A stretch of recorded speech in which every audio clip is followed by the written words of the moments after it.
Kumbuka nilipewa dola 800. Ni kweli dola nimezishikashika lakini zilikuwa ni ndogo. Lakini hazikuwahi kuwa kubwa kama hiyo. Kwa hiyo na ilikuwa ni safari ya siku 3. Yes.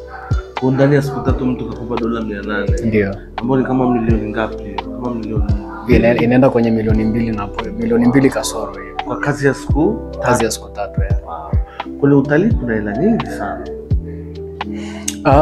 Kwenye utalii ndio kuna mafanikio, lakini the way unavyoipata ile hata kama ni kidogo ni vipi unaimanage pia.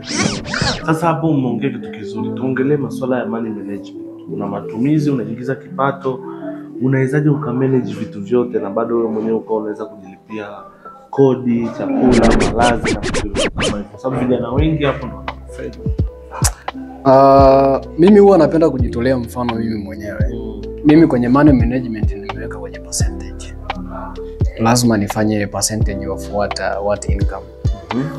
Kwa sababu when I get 10,000, 25% naweka kwenye saving ambao ni 2,500. Yes. Yani hiyo naweka kwenye saving. Yani for any case yani siwezi kuitumia.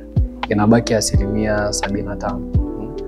50% hii inaingia kwenye, naweza nikasema kwenye matumizi yangu yale ambayo ni very unique.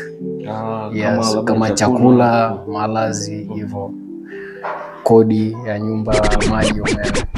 Hii 25% iliyobaki ni nikitoka sasa kwenda mtaani nisishindwe kulipa nauli ya daladala, nisishindwe kunywa soda sehemu, nisishindwe kununua maji hivyo ya.